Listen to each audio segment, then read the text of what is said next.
Have you ever felt that something was wrong, but couldn't explain why? It was exactly this feeling that accompanied me the night I started working at the supermarket. When I took the job, I thought it would be simple: organize shelves, spend hours looking at nothing, counting the minutes until sunrise. I needed the money, and that's what mattered. But there was something in that place that made me feel like I was there from the start.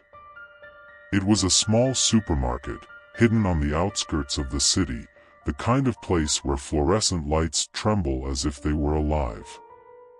The shelves were too high, creating narrow aisles that limited themselves more than they should. Already in the entrance, an old sign of "Open 24 hours" blinked irregularly, as if trying to warn me not to enter. When I went through the automatic doors on the first night, the silence hit me like a wall. It was not the normal kind of silence. It was heavy, suffocating, the kind of silence that made the sound of my steps echo too loud, as if the whole building was listening. The manager gave me short, cold instructions. He barely looked into my eyes. Maybe he commented on what I expected and preferred not to get involved. While I was exploring the place, I noticed details that didn't match. The air conditioning always seemed too cold, regardless of the weather outside. There were security cameras in every corner, but the feeling of being observed beyond them. It was as if something inside that supermarket was evaluating me, waiting to see if I complied with the rules. Ah, the rules. Have you heard of absurd work rules? Well, those made no sense.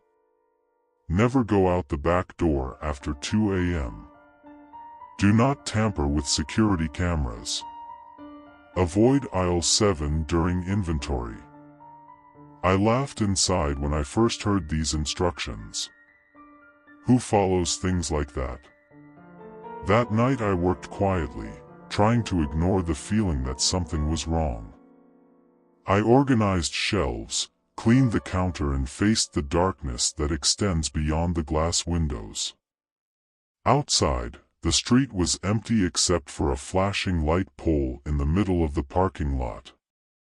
Then something caught my attention. In aisle 7, a can of soup rolled all by itself on the floor, gently hitting the end of the gondola. It may sound silly, but it was enough to make me tense. I told myself it was the air conditioning or the uneven floor, anything that wasn't what my mind wanted to believe. I didn't know, but that supermarket had rules for a reason. And on that first night, I was already starting to break them. That can of soup didn't seem like much, but in that tomb it was quiet as the sound of thunder. She rolled until she stopped in the middle of aisle 7, motionless, as if she challenged me to catch her. My eyes fixated on her, and for a moment I felt the world around me slow down. Something inside me told me to ignore, to continue my work, but you know what a curiosity is. It's a poison. With hesitant steps, I approached aisle 7. It seemed like the others to the side, rows of first shelves full of products, fluorescent lights flickering as always. But as I moved, I began to notice that everything was different. It seemed denser. There was a faint smell of something metallic, like iron, but I could not identify where it came from. I took a can of soup and put it back on the shelf, trying to ignore the feeling that something was watching me. That's when I realized. Like cameras. Those damn security cameras. One of them was facing directly the corridor, but instead of being pointed at me, it seemed to be presented in an empty spot on the floor, right in front of me. My heart sped up. What was she filming? Was it a mistake? A misalignment? I knew I shouldn't touch the cameras. It was one of the rules. But at that moment, I couldn't resist. I approached the camera and looked at the monitor that was near the entrance. The image was static, grainy, but you could see aisle 7. Only there was something more. Something that wasn't there before. On the monitor, a shadow moves between the shelves. It was subtle, almost imperceptible, but it was there. It had no human form.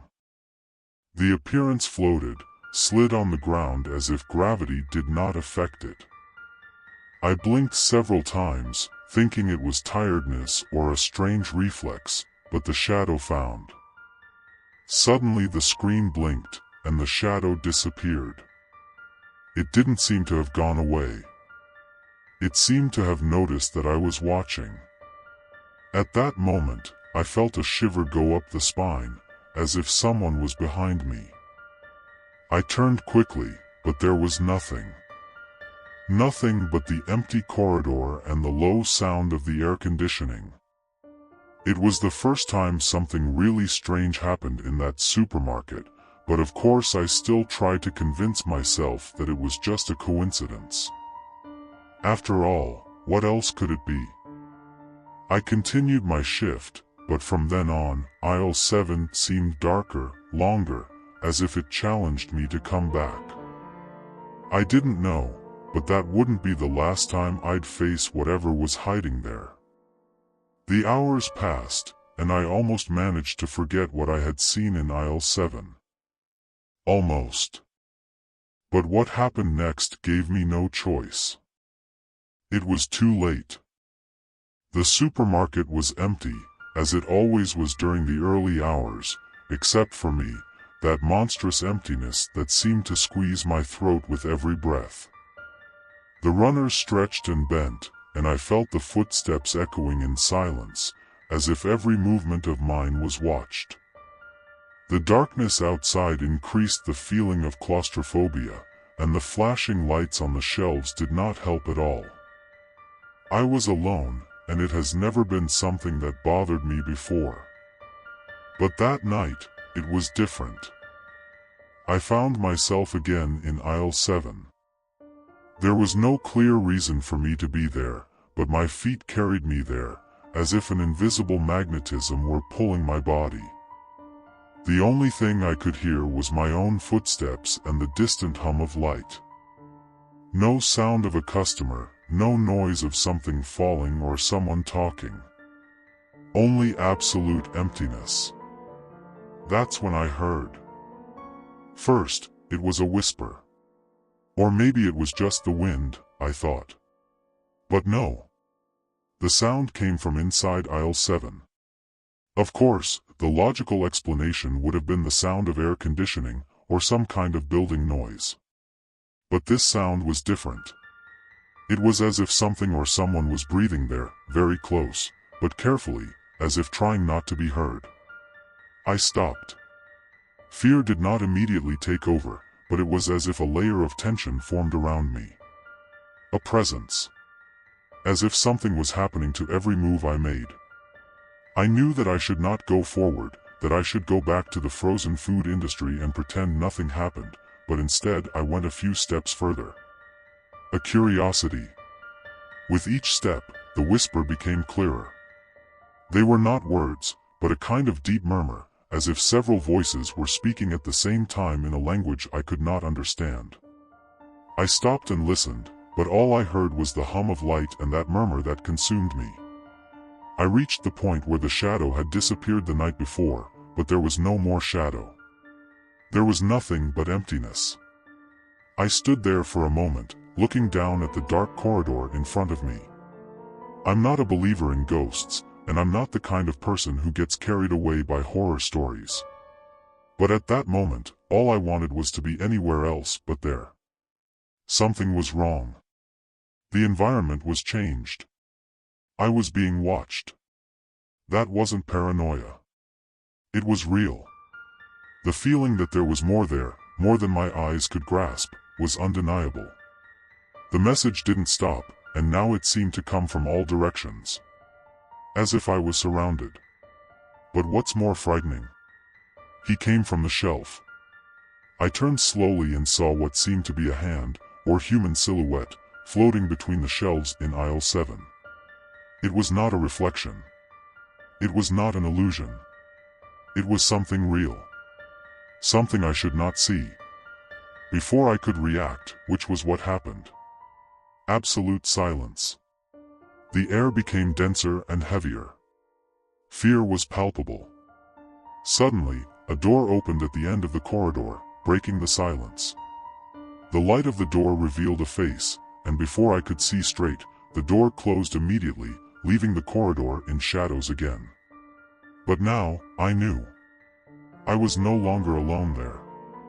And the last thing I did before I walked away, my ear getting farther away, was the sound of something banging hard against the wall. As if someone had hit their head against the wall on the other side. That night, I knew that aisle 7 would not be the same. And I wouldn't either. I didn't know what was going on. What I had heard, what I had felt, didn't seem real. Perhaps I was just too tired, my mind damaged by the endless shift. But something in my chest told me that there was no turning back, that it would not be something I could simply ignore. Whatever was in aisle 7, on those dark shelves, was watching me, waiting. The fear did not go away, it grew. I went back to the frozen food sector, trying to distract me. But the sound of the buzzing light above the shelves seemed amplified, as if it was infiltrating my head. I felt my heart racing, sweat running down my forehead. It was as if time had slowed down and everything around me was about to break. But in the midst of the tension, a part of me still wanted to believe that it was just my mind playing tricks on me. It was then that things became even more strange. The first thing I noticed was the smell. At first, it was subtle. A mixture of something rotten and metallic, something that I could not identify but that made me feel nauseous. I looked around me, trying to locate the source of that smell, but there was nothing visible. The air was dense, almost heavy, and the smell seemed to grow, spreading like a mist. No more customers, just me and the desolate corridors. The emptiness of the supermarket now seemed even more oppressive, as if I was being swallowed by an invisible darkness. I was about to take some more steps when I heard the sound of something dragging on the ground. It wasn't steps. It was something heavier. Something or someone trying to move unnoticed. The sound came from the end of the corridor, where the light seemed to flicker, almost completely extinguishing. My instinct was to run, to get out of there as soon as possible. But, as if an invisible force was holding me, I couldn't. Instead, my curiosity, the need to understand what was happening, led me down the hall. With each step, the hidden smell stronger, and the sound of the drag seemed closer. As if something was approaching me, faster and faster.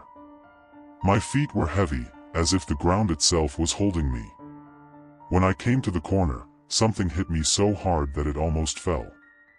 A feeling of cold cutting that ran through my spine. It was as if the air were frozen around. But there was nothing there. No visible presence, no shape. Just an emptiness.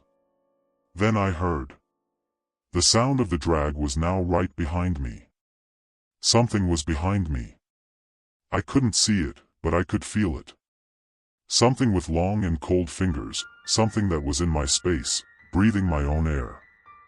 I came quickly, hoping to find a mirror or something that would show me what was happening, but the vision I had was even more terrifying. The corridor was empty. Everything was empty. For a moment I thought I was going crazy, but before I could think straight, the light started flashing once more, faster now, as if the supermarket was about to collapse on me. The smell could increase, the feeling of humidity in the air made me feel as if I was in a place that was no longer natural, where reality and nightmare were mixed. Then I heard the suggestion again. This time it didn't come from aisle 7. It came from my own mind. Turn around, look back. It was as if an invisible voice had infiltrated my thoughts, forcing me to do something I did not want. But somehow I knew there was no way to escape. I had to look at it, I had to understand what was watching me. With my heart beating, I turned. But there was no one. And then the shelf in aisle 7 started to shake. And from there, I saw something moving. A shadow. Without form, without face, but with a presence so dense that it seemed to swallow all the light around. I didn't know what it was, but at that moment, I knew I wasn't alone. Something was there. Something was behind every shelf, behind every shadow. And I didn't know how to escape. I stood still, motionless, with my gaze fixed on the shadow, as if something prevented me from blinking, from breathing. The darkness in the barrier did not seem natural. It was as if it was writhing, as if there were something there that did not communicate in that place. I no longer knew what was real and what wasn't. The line between my fear and what was happening was increasingly blurred. The shadow seemed to expand, a dark presence, fluid, that took over the space and made the light of the lamp on the shelf flicker irregularly. The sound of my heart racing was the only sound I could hear. I tried to move, take a step back, but something in my body didn't respond. I was stuck. The air was thick, heavy. The smell could be that I had felt before it became unbearable, as if death was infiltrating my breath, making it increasingly difficult to breathe. I didn't know if it was real, if I was hallucinating, or if it was already part of some nightmare that I still couldn't wake up from. But I didn't want to be there. I didn't want to see what was waiting for me. And then came the sound. It was no longer the drag I had heard before. It was something lower, deeper. Something crawling on the ground, as if it was coming towards me, but it wasn't just anything. No. It was as if the earth itself, the concrete itself, were getting confused. As if the foundations of the supermarket began to give way, to fragment. The echo that reverberates throughout the environment, making the entire building look like a capsule ready to collapse. I still could not move, but my mind was screaming for me to run. My body, however, did not obey me. I could only look, desperate, to that shadow that kept growing before me, warping, as if it was feeding on the light around. Then I heard the inspiration again. But this time, it was not a voice. It was a sound, like a low, hoarse laugh, that seemed to come from the depths of a throat that no longer existed. I was paralyzed, but no longer afraid. Now, I feel something deeper. Something that made me feel that it was not only my body that was being invaded, but my soul. Something that wanted to take me somewhere, consume me in some way. I felt that the darkness in front of me was not something that could be defeated. There was nothing I could do. And then the ground under my feet shook. The whole supermarket, the shelves, the lamps, or around me, everything was warping. It was as if reality were tearing itself apart. I finally managed to take a step back, and then the shadow moved. She was no longer on the shelf. She was coming towards me. Not as a human being, but as a wave of darkness, something impersonal and monstrous. It came with a slow pace, but that made the air around me compress, as if the space was closing on top of me. More and more, she approached, and the pressure on my chest only increased. That shadow, that presence, wasn't there by chance. I knew it. She wanted something. She wanted something from me. But what? I didn't know, but a part of me had already understood. I was being led into something that I couldn't understand. Something beyond my reality. Something that should not exist. The shadow stopped. Don't move anymore. I didn't do that. I just watched. And that's when I heard the voice again. You can't escape. It was clear, cold, straight. And the moment those words echoed in my mind, a cold sensation took hold of me. I was no longer afraid. It was resignation. As if I knew there was no choice. Something that I had ignored, an uncomfortable truth, was consuming me. And now, it was before me, taking shape. I wanted to scream, run, do anything. But nothing happened. I can't move, I can't react. Whatever that thing was, it had already marked me. And now, I was a part of it. The supermarket was empty. There was nothing else. There was nothing else. Only the shadow, hovering over me, and the feeling that I had been acquired by something beyond my comprehension. And then, with a movement I could not understand, the shadow fell away. It did not distance itself, but it disintegrated like a puzzle that begins to be dismantled, piece by piece. I was still there, in the corridor, but the feeling of emptiness, of being swallowed by something that had no form anymore, did not leave me. What was left was no longer the supermarket. It was no longer where I worked. It was something else. Something much worse. The silence in the supermarket was becoming increasingly oppressive. The air was dense, loaded with something I could not identify. It was no longer just an empty environment. It was a lost, distorted space, as if time and reality were corroded. I was standing there, looking at the place where the shadow had been, and something told me that I should not look back. But something pulled me, as if an invisible force forced me to investigate, to understand what I was really waiting for. I didn't know what was more terrifying, what I had seen or what I hadn't yet seen. Those shadows, those shapes that moved in the cracks of my vision. They were watching me. I knew I was not alone. I took a hesitant step, without taking my eyes from the place where the shadow had disappeared, but the ground seemed to give way under my feet. The sound of something crawling again cut off the air, but this time it was not far away. It was not a mere sensation. It was real. Something was being thrown in the dark corridor in front of me. The supermarket, that place that was always monotonous, empty, now became a maze.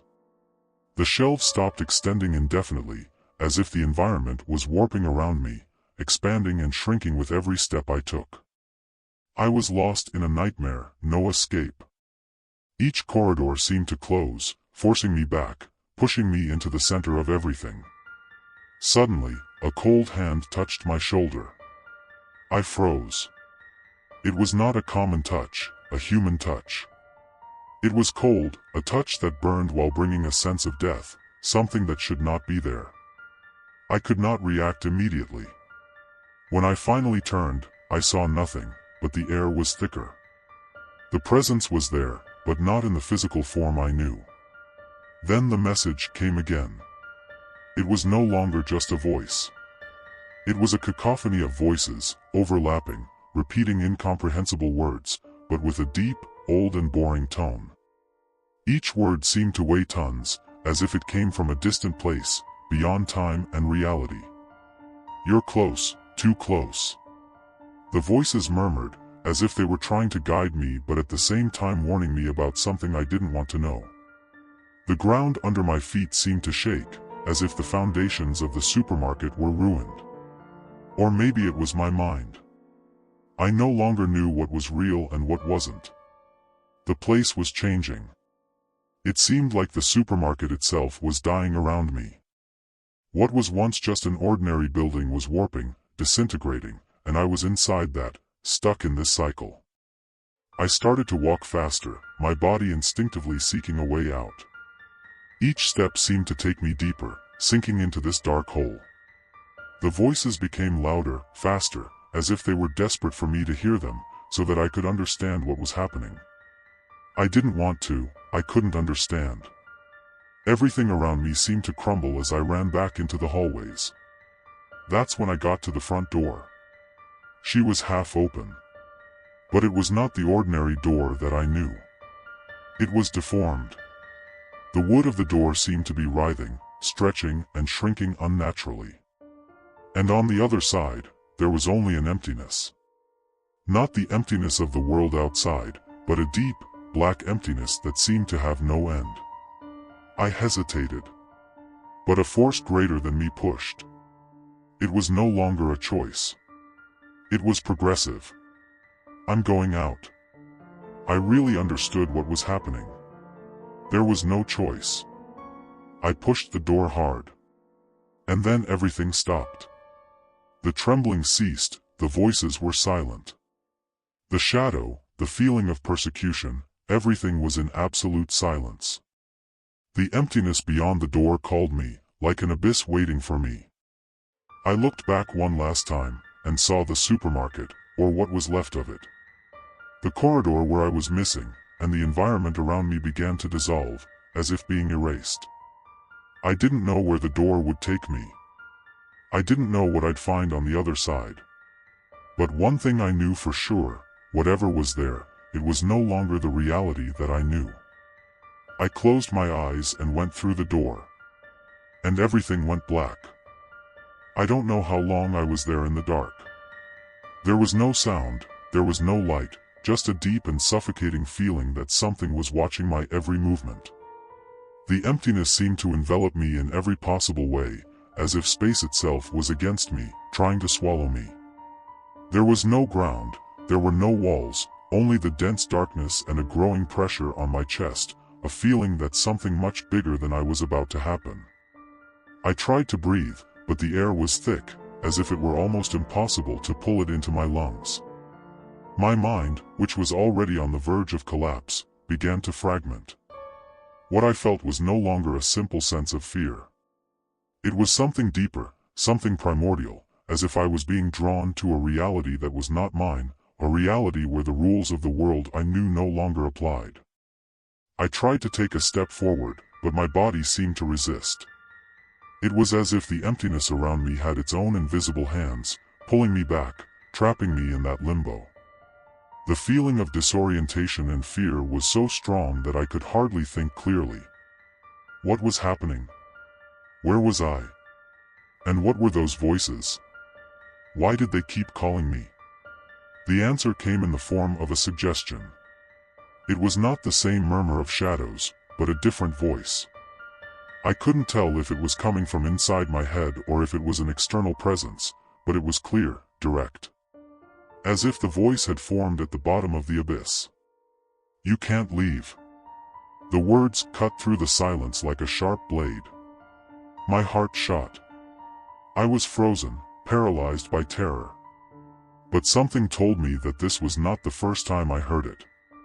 It was as if the voice was already waiting for me, as if he knew everything about me, about what I had already done, about who I was. The feeling of being borrowed returned, more intense now. It was no longer a simple discomfort. It was as if millions of invisible eyes were looking at me, devouring me inside. I wanted to scream, I wanted to run, but the fear had paralyzed me. They know what you did, the continuous voice. You can't escape. The words echoed in the darkness, repeating themselves in my mind, making me feel smaller and smaller, more and more helpless.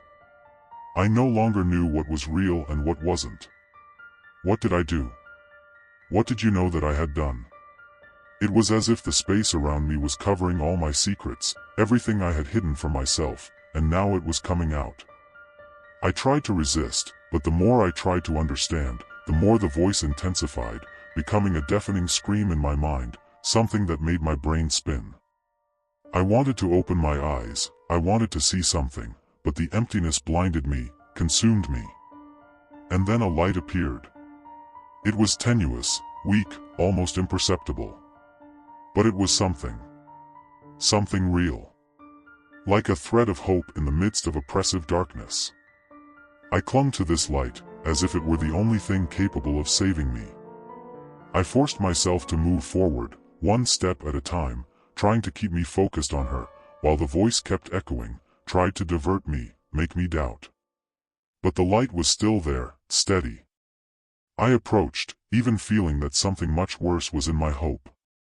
I knew it was not only the darkness that wanted to swallow me.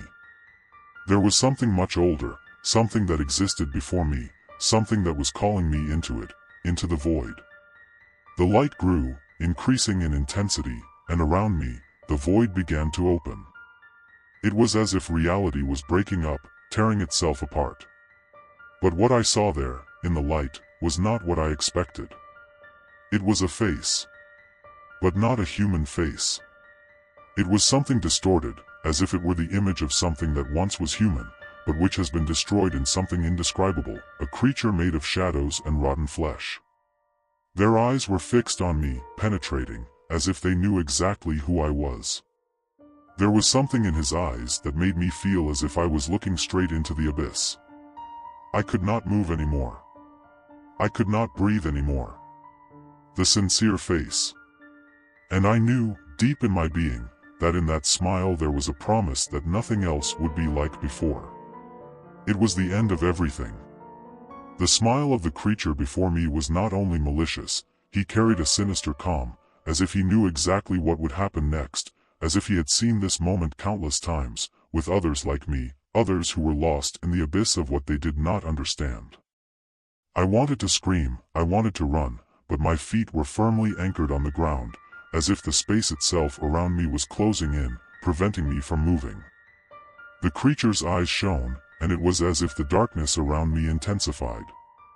The pressure in my chest increased, every beat of my heart was an echo amid the oppressive silence, and I did not know how long I could hold.